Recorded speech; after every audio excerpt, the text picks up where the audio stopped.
3. Boa tarde a todos. Começa mais uma live de Leite Matos, o arquivo da história. Nós temos que saber que nós não podemos boicotar a história, nem deixar de trazer a história para a juventude estudiosa da Bahia, como também para as pessoas maduras e as pessoas que estão na melhor idade. Nós temos visto muita coisa acontecer na Bahia, no Brasil. Nós estamos observando que as universidades estão boicotando a história.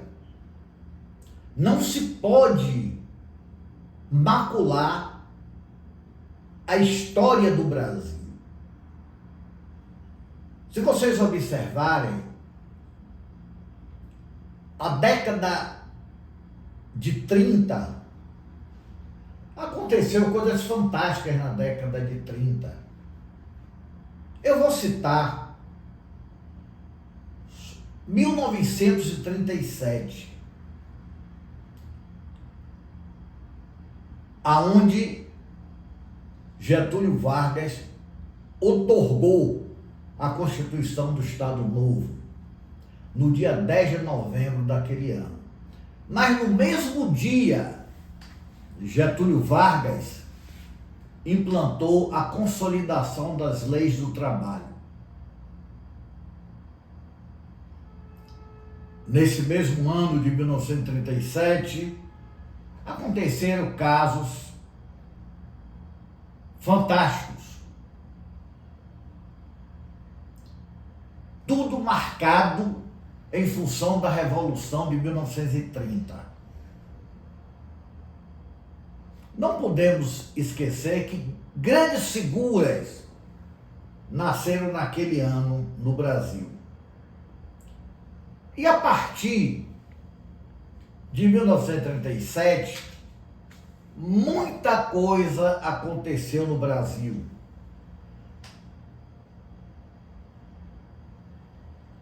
Hoje, nós estamos observando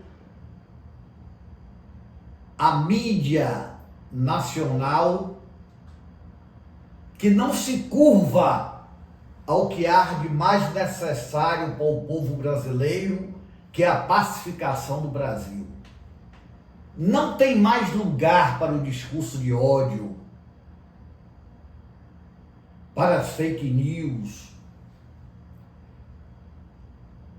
E sempre que eu gravo uma live, eu recebo dezenas de ligações. E sempre as pessoas estão querendo, mas eu quero ouvir o que é que você acha de tudo isso. Eu disse, é muito ruim para alguém que quer fazer uma comunicação nova ficar se posicionando com as coisas negativas que têm acontecido. Eu recebi uma ligação de Thelma Melo de Serrinha, onde ela cobrava de mim que eu tomasse partido com relação ao que nós estamos observando hoje acontecendo no Brasil. Eu disse, Thelma, eu acho que o mais interessante para que evite essas cobranças é que a gente passe a fazer um trabalho não de tomar partido, mas de buscar a pacificação. E a pacificação começa pela livre exteriorização dos pensamentos, das ideias, que nós entendemos ser a variável básica para qualquer avanço. Eu recebi um convite, estou até transmitindo para as pessoas que gostam de assistir essas lives, que eu recebi um convite de um grande parceiro, um grande amigo, homem de inteligência rara, que me convidou para partir do dia 1º de dezembro a gente trabalhar junto, fazendo lives, entrevistando pessoas, para que a gente dê a oportunidade das pessoas contribuírem para esse projeto, que é o projeto da pacificação do Brasil. Eu vou dizer, esse convite partiu e acho que ele não vai, aliás, muito pelo contrário, ele vai ficar feliz por eu divulgar. O convite partiu do Super Geraldo, uma pessoa que a Bahia conhece. Fui vereador 2 vezes em Salvador, é um homem aonde sempre o que acontece ele se posiciona, nunca se absteve da obrigação de fazer, nem da obrigação de dar suas opiniões, sempre procurando o melhor, nunca o pior. E ele me convidou para que a partir do dia 1º de dezembro a gente faça uma parceria, tanto em termos de lives, como também em termos de entrevistas. Nós vamos entrevistar autoridades da Bahia, autoridades em segurança pública, como vamos também entrevistar vários políticos. São 2 programas diferentes. Nós vamos ter um programa ao dia sobre segurança pública, que vai ser pela manhã, e à noite nós vamos ter um programa sobre política, onde vamos ter a oportunidade de ouvir deputados, ouvir vereadores, ouvir senadores. Nós vamos ouvir todos aqueles que estão dispostos a livremente defenderem seus pensamentos, para que a sociedade reconheça a nossa ideia, Super, de acabar com o discurso de ódio no Brasil. Acabar com as fake news. E a gente só pode fazer isso, não é se encolhendo, é botando a cara, é entrevistando pessoas, autoridades, políticos. Porque nós temos que, através desse canal, Super Geraldo e Leite Matos, Arquivo da História,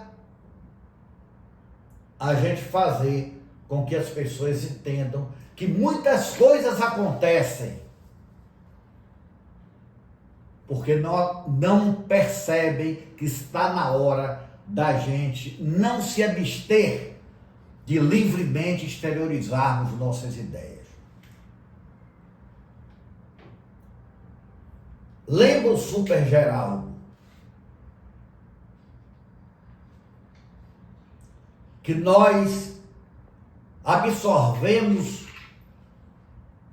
aquela teoria de Rui Barbosa, onde ele dizia, na época nós éramos jovens, o sol não pode pegar o jovem dormindo, sobretudo o jovem de carreira jurídica. E isso você sempre fez, e eu também. O sol nunca nos pegou dormindo. Até hoje eu acordo às 4 horas da manhã. E nunca deixei de pelo menos começar a ler um livro todos os dias.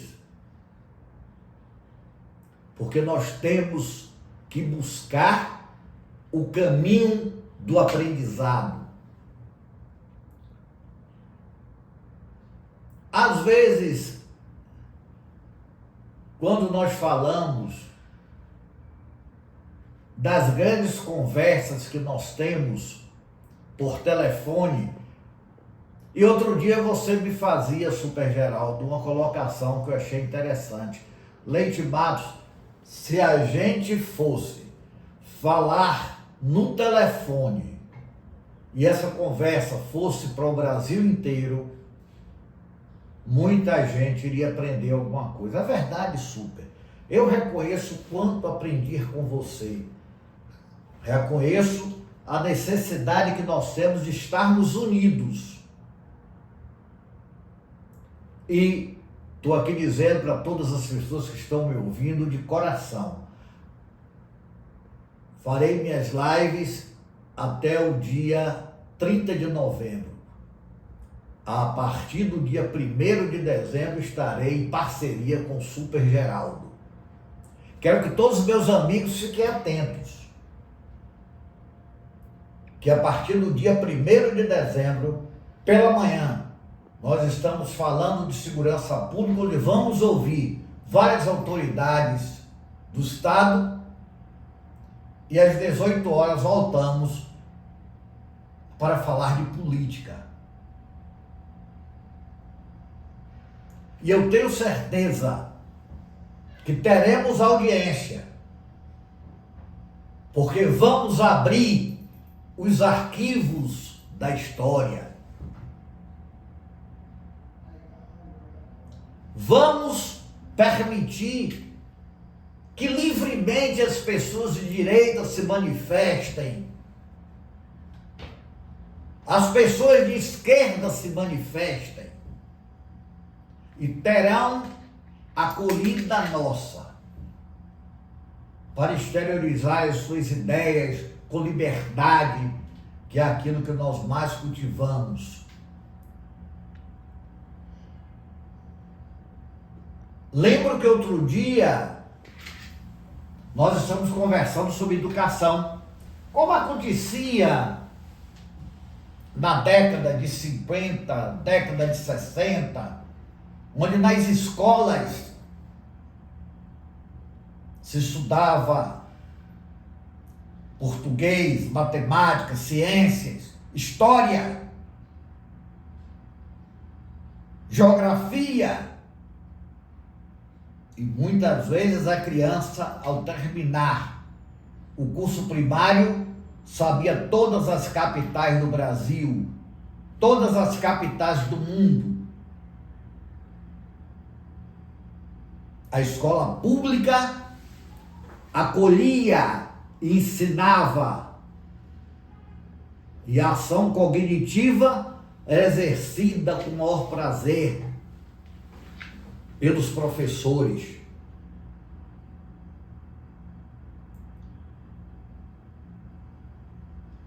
E esse conhecimento nos serviu e nos servem até hoje. E eu digo super, plagiando o saudoso Cosmo de Farias, aquele advogado rábula que encantou a Bahia no século passado.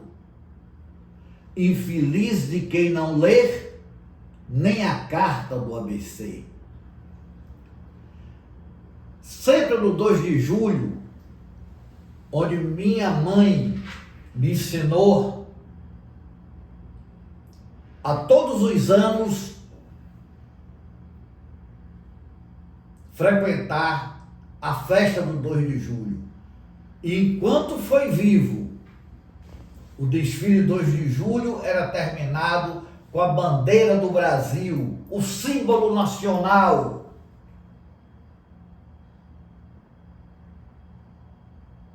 Por Cosmo de Farias. A Bahia,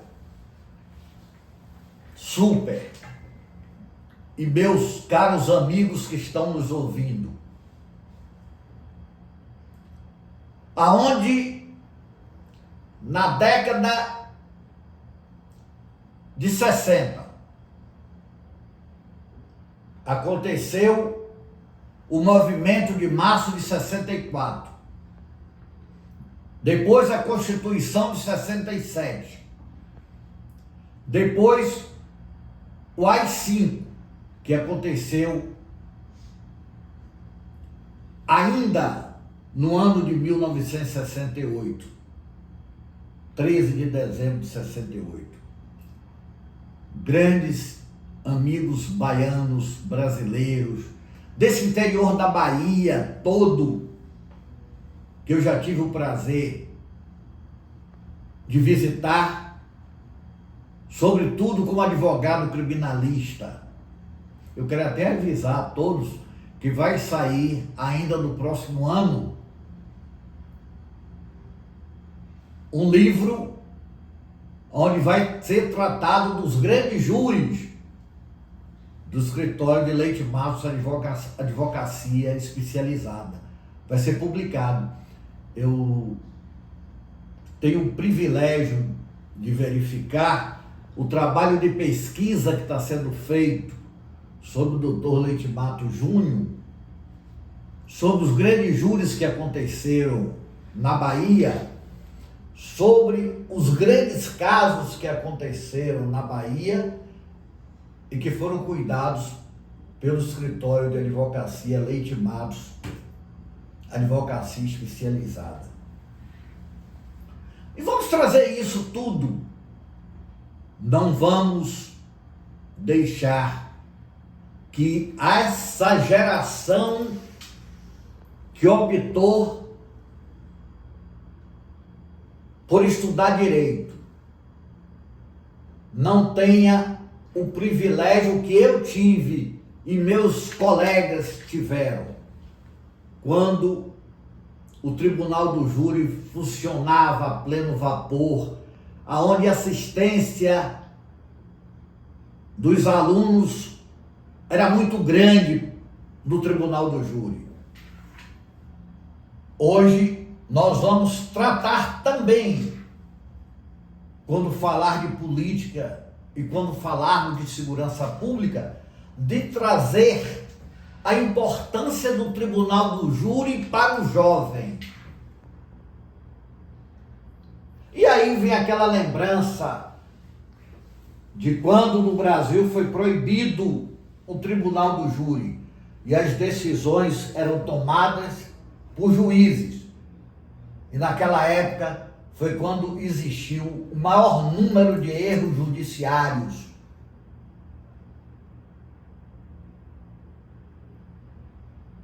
A começar pelo erro judiciário cometido pelos irmãos Naves, onde os dois foram condenados a uma pena altíssima, estava suspenso o Tribunal do Júri na Constituição do Estado Novo.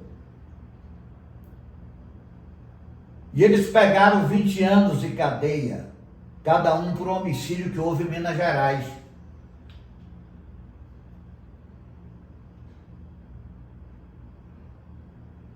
E com 12 anos que eles estavam cumprindo a pena pelo assassinato, pasmem, meus amigos, minhas amigas, estudantes de direito, aparece a vítima em Minas Gerais. Ou seja, não existiu o Tribunal do Júri, não existiam os debates. Exatamente foi nomeado aqueles irmãos como os autores do crime. E com 12 anos a vítima aparece na cidade, que na realidade foi uma paixão. A vítima se apaixonou por uma mulher bonita e viajou para o Rio de Janeiro sem avisar. E aí houve um crime e os irmãos Naves pagaram por esse crime e só foram libertados quando se tornou um escândalo com a volta da suposta vítima. Essa live poderia eu continuar por mais uma hora, mas infelizmente estou sendo notificado aqui pela assessoria, por Carla Cris, a professora Carla Cris,